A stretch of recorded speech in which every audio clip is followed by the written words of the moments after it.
Tere! Ilusat uut kooliaastat kõigile, kelle lapsed lähevad kooli. Minu poolt väike meeldetuletus kõikidele peredele, mida me saame lapsevanematena teha selleks, et lastel oleks koolis hea, turvaline ja nad saaksid seal sisuliselt õppida. Laps ju õpib koolis ikkagi ise. Ja mõnikord vanemad ütlevad, et no mis asja nüüd, mis see minu roll nüüd on, et laps läheb kooli ja mina käisin ju ka koolis niimoodi, et keegi mind seal ei toetanud ega ei aidanud. Ja mõned vanemad jälle on siis teine äärmus, et ütlevad, et oi, laps läheb kooli, me peame olema talle väga toeks ja teevad kõik justkui ette ja taha ära ja on ise väga ärevad. Kuidas siis ikkagi lapsevanemana säilitada selline mõistlik meel ja aru saada, et mis on oluline, kuidas me saame toetada? Et mõned väikesed mõtted siis minu poolt.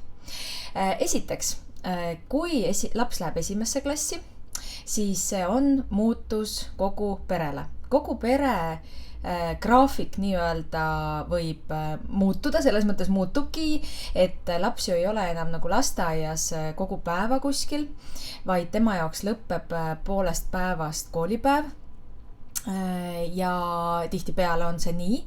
Ja see tähendab seda, et mõned pered kogevad seda muutust palju tugevamalt kui teised.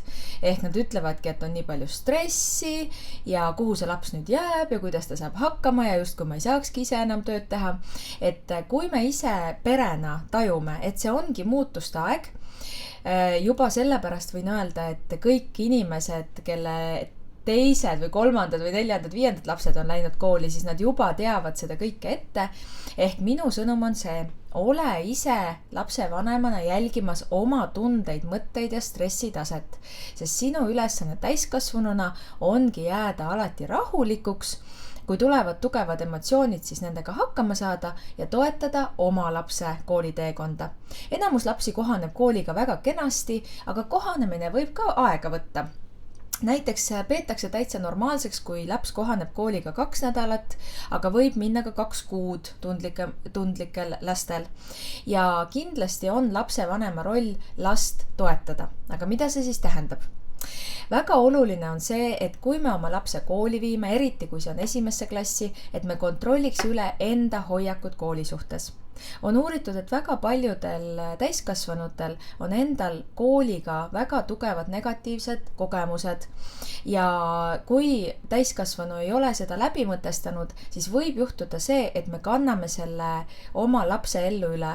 Kuidas see välja näeb? Me oleme võib-olla sisemiselt väga närvis, võib-olla me kahtlustame kõiki õpetajaid, võib-olla me otsime kohe koolis otse kohe vigu ja kui me selliselt kooli läheme koos lapsega, selles mõttes, eks, et meie oleme ju vanemana alati lapse selja taga, siis laps tajub seda. Et igatahes peaks, ja mina ise olen enda 2 last kooli niimoodi saatnud, et ma hästi mõtlesin läbi, kuidas minu enda kooli kogemus oli. Minule üldse ei meeldinud eriti koolis käia. See oli väga pingeline minu jaoks ja ma pidin väga jälgima seda, et ma enda lugu, enda tundeid ei kannaks lapse kooli ajale üle. Ja ehk siis, kui mina ise olen lapsevanemana positiivne, avatud, loomulikult see positiivsus ei ole mingi võlts positiivsus, vaid see tähendab ka seda, et ma võin lapsele ka öelda, et ma praegu ei tea, mis me praegu peaksime tegema või et minul on ka see uus olukord, uurime koos, oleme koos selles, aga igatahes ma nagu jälgin siis enda sellist hoiakut. Ja miks see on ka väga oluline, et üks asi on see, et lapse jaoks on see oluline, aga õpetaja jaoks on see ka väga oluline, sest õpetaja jaoks on väga vaja, et lapsevanem, kes tuleb koos lapsega kooli, ta usaldaks õpetajat. Sest selline baasiline usaldus, et te olete ju selle kooli valinud oma lapse jaoks, ma usaldan seda õpetajat ja ma soovitan ka seda, et kui võib-olla loomulikult ma teen ka koolitusi õpetajatele, et kuidas siis seda usaldust võita ja tõesti esimesel korral anda endast parim. Aga lapsevanemana, suhtlus on ju alati kahepoolne, lapsevanemana me saame anda õpetajale selle võimaluse, et võib-olla esimesel korral äkki ta ei vaadanudki nii soojalt mulle otsa, kui ma eeldasin, või äkki ta oli liiga selline imelikult familiaarne või äkki. Aga anna õpetajale võimalus, sest õpetajad soovivad lastele alati parimat. Ja üks suur asi, mis õpetajad ka kardavad, pean ütlema, kuigi väga paljudel õpetajatel ei ole põhjust, nad kardavad lapsevanemaid, sest nad nii väga soovivad head koostööd, aga on selliseid juhtumeid, kus lapsevanemad on võib-olla ründavad ja võib-olla ma ütlen ka seda, et see koostöö loomine on oskus, et lapsevanem ei mõtle seda rünnakuna, ta tulebki küsima, oota, mis siin toimub, mis siin on, ja õpetaja kuidagi tajub seda rünnakuna, ehk see on väga oluline, kuidas me ka suhtleme, et me oleme selged, me oleme kirjeldavad ja just see mõte, et mõlemalt poolt lapsevanem ka saab öelda, ma tahan olla teiega ühes paadis, ma tahan meie lapse nimel leida sellele olukorrale lahendused. Ja kui me nüüd mõtleme selle peale, et kuidas me saame seda last toetada, siis üks kõige suurem asi ongi see enda tunded, enda emotsioonid, ehk kui ma tegelen sellega, see ei puuduta nüüd ainult sellist esimest klassi, ka järgmistes klassides, kui on olnud mingisuguseid teemasid, mingeid küsimusi, kas on lapsel olnud ebakindlusi koolis, õppimisega raskuseid, võib-olla sõprussuhetega, et siis minu ülesanne vanemana on jääda täiskasvanud tasemele, kuulata oma last ja õpetada talle sotsiaalseid oskuseid. Ja mida see siis tähendab, on see, et alati kui laps, hästi oluline on see, et laps üldse koolist tulles meiega räägiks. No alguses loomulikult on hästi levinud see, et kuidas läks? Hästi, jah. Aga et see kuidas läks on ka kehva küsimus, et võib ka küsida seda, et mis sulle meeldis, mis sulle ei meeldinud, mis oli tore, mis oli tüütu, kus kohas oli võib-olla palju lärmi, kus sul igav oli, kus oli huvitav. Aga oluline on see, et me ei hakkaks last selliselt küsitlema nüüd täpselt, nagu mina ütlesin. Aga kui laps ütleb midagi, no näiteks ta võib öelda, et mulle ei meeldinud see või ta ei võtnud mind mängu, siis on hästi suur oht, et me vanemana reageerime üle.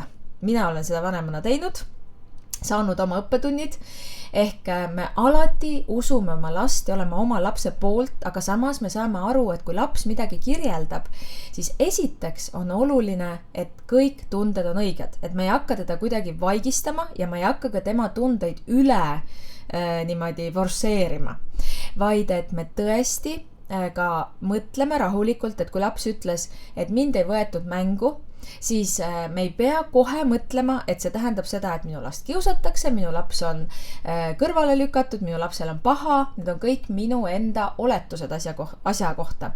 Sest lapsed tihtipeale kogevad midagi, mis neile on ebamugav ja hästi oluline on see, et nad julgevad rääkida sellest, kui nad näevad vanemate seda ülireaktsiooni, et liiga palju reageeritakse, vanem läheb täitsa, hakkab nutma, ütleb, jumal, kas sind kiusatakse koolis, see on õudne kool ja see õpetaja üldse midagi ei märka, siis laps võtab kohe sellise hoiaku, et ja on tõesti õudne kool ja mind ei taheta, aga kui sina oled vanemana ise, veel kord, sa usud oma last, loomulikult lapsi peab uskuma ja lapse poolt olema, aga et sa kuulad ära, täpsustad, mis siis juhtus, räägi mulle täpsemalt, see on oluline mulle, ma tahan sind toetada ja siis selgub, et võib-olla selgub, et see laps ütles, et aga mina ütlesin, mina tahan seda mängida ja nemad ei tahtnud ja siis nad läksid ära. Siis ma ütlen, see on väga hea asi, mis sa kirjeldad, et mõtleme selle korra läbi, et mida võisid nemad tunda, kui sina ütlesid, mina tahan ainult seda mängu mängida. Ehk me õpetame lapsele neid olukordi aru saama ja koolis, samamoodi nagu nad lasteaias õpivad grupis olemist ja sotsiaalseid oskuseid, siis koolis nad õpivad seda lihtsalt edasi ja mida tugevamad on lasteaiast ja kodust eelkõige loomulikult saadud sotsiaalsed oskused, ka üks oskus ongi see kuulamisoskus, mõistmine, et me oleme erinevad, enda väljendamisoskus, oskus ja julgus küsida abi, et kõike seda me peame õpetama, ka seda, et ka ebamugav võib olla teatud olukordades, sa peadki ootama oma järjekorda, sa ei saa kõike, mida sa kohe tahad, need on üliolulised oskused, mida me siis saame koostöiselt õpetada, et eelkõige loomulikult on pere oma lapse kõige suurem õpetaja. ja koos siis klassiõpetajaga, kooliga saame me teda siis selliselt toetada. No nüüd läks jutt küll väga tõsiseks, aga mõte on selles, et kooliaeg on tore ja vahva ja lapse jaoks võib see olla ka selline väljakutseid pakkuv, aga me saame olla oma lapsele toeks. On küll teatud asjad, märgid. Kui te vaatate, et laps justkui oleks juba kohanenud, aga hakkavad tulema mingid märgid, et ta üldse ei taha kooli minna, ta kurdab peavalu, kõhuvalu, tihtipeale läheb kooli arsti juurde. Pange tähele neid märke, küsige õpetaja käest, ärge jätke oma last murega üksi. Eriti kui te teate, et teie laps on introvertsem, ta elab sissepoole, siis olge tähelepanelik selliste märkide suhtes. Alati võite pöörduda ka kooli tugipersonali poole ja arutada asja. Et siin on nagu alati tasakaalu vaja hoida, et ei tohi üle reageerida, kindlasti see ei too head, aga samas ei tohi ka alareageerida. Ja olge tähelepanelik, kui õpetaja annab märku, et ma tahan midagi rääkida teiega, mida me oleme märganud. Mõned vanemad, ma ise eripedagoogina olen seda kogenud, ehmatavad väga sellest, et kas lapsel on nüüd midagi viga ja appi, mis nüüd saab. Õpetajad on väga head professionaalid ja nemad näevad teie last grupis. Võib olla nii, et teie laps on suurepärane õppija, suhtleja, kõik on korras, aga koolis grupis õppides näiteks tema jaoks ilmnevad selline toetust vajav valdkond, kus ta tegelikult ei suuda võib-olla keskenduda, kui on liiga palju lärmi ja selleks ongi koolis olemas tugispetsialistid. Võib ka minuga konsulteerida, pakun sellist eravastuvõttu, et leida lahendused ja ärge kartke, vot nüüd hakkasin kohe soovitusi jagama, et ärge kartke õpetaja soovitusi kuulda ja just selline, mis väga tihti võib juhtuda, on see, et vanemad ei usu või ütlevad, et õpetaja on laisk, ei taha, et ta teeb ise valesti midagi, aga lahenduse me leiame koostööselt. Kuulake õpetaja ära, arutage asju, pakkuge ise lahendusi, vaadake, mida te saate teha, et iga õpetaja väärtustab tohutult peret, kes on valmis tegema koostööd, et meil on väga palju lapsi, kellel just kooli minnes avalduvad erinevad sellised kas õpiraskused või keskendumisraskused, et need ei olegi varem näha ja just koolisüsteemis see avaldub. Nii et see koostöö on väga-väga oluline. Õpetaja on professionaal, kes juhib koostööd ja teeb kõik selleks, et teie tunneksite, et te olete oodatud koostööle, aga seda ei saa üksinda, õpetaja ei saa üksinda teha, et teie avatus, positiivsus, rahulik meel siis aitab väga. Ja mida ma veel, teema on muidugi väga lai ja hea meelega tulen ka teie kooli rääkima kooliga kohanemisest ja kuidas lapse õppimist toetada. Aga võib-olla paar mõtet veel siia lõppu, et kindlasti kodus võiks rääkida kiusamisest, et ei ole lubatud kedagi kiusata. Inimesed ongi erinevad, on õigus inimestel erinevatele arvamustele ja ka see, et kui teie laps ei kiusa kedagi, aga peab ka seda rääkima, et kui sa märkad kiusamist, siis peab koheselt täiskasvanule seda teada andma, kas rääkima kodus, kas rääkima õpetajale, et kiusamine ei ole okei, kiusamist ei tohi olla ja kui te ise ka kuulete, et lapsed räägivad vahel mitte niimoodi otse, et teda kiusati, vaid nad räägivad, et tal võeti kott ära ja peideti ära ja et ärge jätke seda enda teada, rääkige õpetajale, et õpetaja saaks sellega tegeleda, et ükski laps ei oleks meie koolis kiusatav, et see on väga-väga suur teema, mida just ka pered saavad rääkida, et me oleme kõik erinevad, ka näiteks ma toon ühe näite, et mõnikord lapsed räägivad, et see poiss ei oska üldse lugeda, et siin veerib, on ikka loll. Et kui oluline on see, et te räägite ka ise, et lapsed ongi erinevad ka lugemises, ka rääkimises, spordis, kõik me oleme erinevas kohas ja näiteks, et võite tuua, et on ka selliseid lapsi, kellel ongi väga raske lugeda ja kirjutada nende erilise aju tõttu, et nad on väga andekad, väga toredad ja vahvad lapsed, aga mingi osa nendes on teistsugune näiteks ja ma ei tea, osad on väga head sportlased ja osad pole üldse väga head sportlased, on ju. Et võt sellist, seda me saame kodus lastele rääkida. ja üks asi veel siis, mida õpetajad hästi palju viimasel ajal räägivad mulle, ütlevad seda, et vanemad on aina rohkem nagu hoolivad oma laste suhtes, nad ei suhtu enam niimoodi, et viin lapse kooli ja teie tehke nüüd selle lapsega midagi, et tõesti vanemad soovivad osaleda oma lapse koolielus, teda toetada, aga mõnikord minnakse nagu liiale. Ma saan seda lapsevanemana hästi aru, ma arvan, et kui minu teel oleks sattunud mõni õpetaja, kes oleks hinnanguline olnud, võib-olla oleks ta öelnud ka, et no see on siuke helikoptervanem. Minule ei meeldi selline väljend üldse, see ei toeta mitte kedagi, see on hinnanguline. Me tegelikult ei tea ju seda perelugu, me ei tea, miks see lapsevanem selliselt käitub. Hinnangud ei ole koostöös mitte kunagi toetavad. Et püüa mõista seda, et inimesed on erinevad, aga mis lapsevanemana me saame teha? Laps peab hakkama õppima iseseisvust. Lapsevanem on oma lapse ekspert, ehk sina tead kõige paremini oma last, kui iseseisev ta juba on ja kuidas teda toetada. Ehk kui laps läheb kooli, siis me mitte ei tee tema eest asju ära, ei lähe kogu aeg temaga pidevalt kaasa ja ei vaata, ei kontrolli kõike, vaid jah, paar päeva me kindlasti käime kaasas, võib-olla mõni laps vajab ka nädal aega kaasas käimist, aga siis me hakkame õpetama seda, et ta ise hakkaks jälgima, kus su asjad on, ise hakkaks kella jälgima, ise hakkas neid asju tegema. Ja sinna juurde kuulub ka see, et lapsed eksivad. Kaotavad asju ära. Kohe andke mulle teada, kui te jõuate sinna, kus asjad kaovad ära. Tihtipeale esimese klassi vanemad ütlevad, ei, meil ei kao ühtegi asja ära ja siis nad kaovad ära. Siis te avastate, et teid kutsutakse aasta lõpus ühte suurde saali, kus on meeletult palju riideid, jalanõusid ja asju ja mitte keegi ei taha neid endale, sest need on kaotatud asjad ja justkui keegi siis ei vaja neid. See on huvitav teema. Et sinna juurde kuulub see, et lapsed ei saa iseseisvusega kohe hakkama ja ma veel kord rõhutan, mitte me ei tohiks jätta neid abita ega üksinda, et mitte, et viskame nad võõras kohas vette, et meiega tehti ju samamoodi, pidime ellu jääma, et jah, ja kui terved me siis praegu oleme, eks ole, et kas see on, iga laps on erinev, osad lapsed on väga iseseisvad ja nendega ongi vaja lihtsalt teatud kokkulepped teha, et anna teada, kus sa oled, meil on selline kokkulepe, ma pean alati teadma, kus sa oled, anna ette teada. Aga teised lapsed vajavad tuge ja mõned lapsed vajavad terve esimese klassi tuge, mõned lapsed vajavad ka kooli lõpuni tuge. Aga õppimises ka, et me ei ole mitte lapse ees, ei tee tema eest ära, vaid me oleme nii-öelda selja taga ja aitame tal õppida õppimist. Jah, just, ja nendest teemades siis pikemalt siis saab, kui kutsute mind siis sellist inspiratsiooniloengut tegema.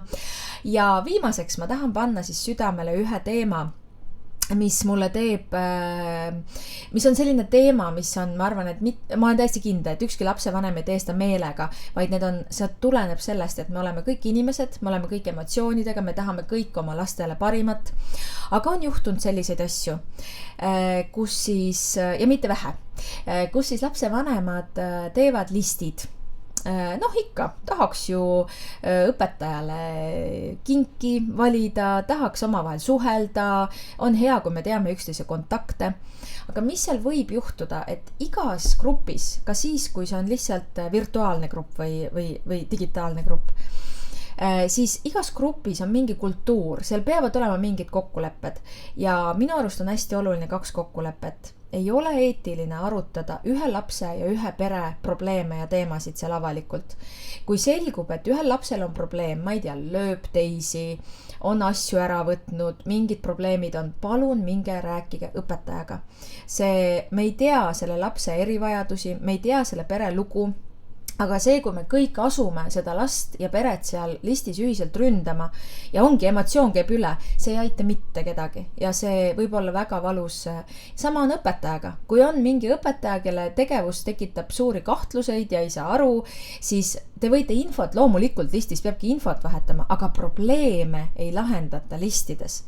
Ja need lood on läinud väga koledaks. Ja ma väga soovitan, et juba sinust ühest lapsevanemast piisab seal listis, kes ütleb, teate, nüüd on hästi palju emotsioone siia kogunenud. Võtame õpetajaga ühendust, räägime. Kui ei saa õpetajaga, minge juhtide juurde, arutage. Et see on ülioluline oskus, et me ei räägi selja taga, et me ei korralda sellist võtame tõrvikud kätte ja läheme, viskame mõne lapse või õpetaja siit välja, et kõiki asju saab rääkida. Aga nüüd tagasi palju helgema teemani, ehk olge head, kui kool algab, tähistage kooli algust. Rääkige koolist positiivselt, leidke häid asju, mis teile meeldib, olge lapsele toeks. Vaadake, et laps ei oleks ülekoormatud erinevate selliste ringidega, et reegel näiteks ütleb nii, et esimeses klassis võiks olla üks siis selline huviring või teises klassis 2. Ei tähenda, et 9. 9, aga et ei pea üle koormama, lapsel peab olema aega oma perega olla, õues mängida, igavleda, leppige kokkulepped, vaadake, et laps igal õhtul kooli minnes harjuks voodis lugema, mitte voodis, ta võib mujal ka lugeda, aga meie peres oli hästi see, et meie lugesime lastele ette, lapsed lugesid meile ette midagi. Et väga kaval mõte on see, et laps läheb kooli ja siis ta ühtlasi või lapsevanem ütleb, et ja kooliga seoses ongi selline asi, et õhtuti ikkagi loetakse. Ja jätkake lapsele ettelugemist ka, et kuidagi ei pea ütlema nii, et no nüüd sa oled koolilaps, enam ma ei loe siis sulle. Ja näiteks väga hea nipp lõpetuseks, mis meie peres toimis, ukse peale panna kirja, mida on vaja kaasa võtta, kas kell on käe peal, kas kott on kaasas, kas jalanõud on jalas, kas võimlemisriided on kaasas, et laps siis harjuks ise vaatama oma asju ja saaks olla positiivne. Nii et lapsevanema roll on väga suur, et laps saaks käia mõnusalt koolis, toeta oma last, ole õpetaja vastu avatud ja positiivne. Loodetavasti õpetaja ka räägib teile kohe alguses ära, kuidas te suhtlete, kuidas tagasisidestamine käib. Ka väga tore ja oluline on see, et õpetaja ütleks, kas on okei Messengeris kirjutada või ei ole. Kui annab oma telefoninumbri, siis me oleme lugupidavad õpetaja suhtes, ei helista öösel. Ja väga hea, kui õpetaja ise ütleks, et näiteks, et 5:30 õhtul võib helistada, pärast seda mu isiklik elu ja palun mitte siis telefoni teel enam helistada. Nii et soovin teile imeilusat uut õppeaastat, nautige, toetage oma last, olge avatud, olen ka ise eripedagoogina teie jaoks olemas ja soovin veel kord ilusat kooliaastat.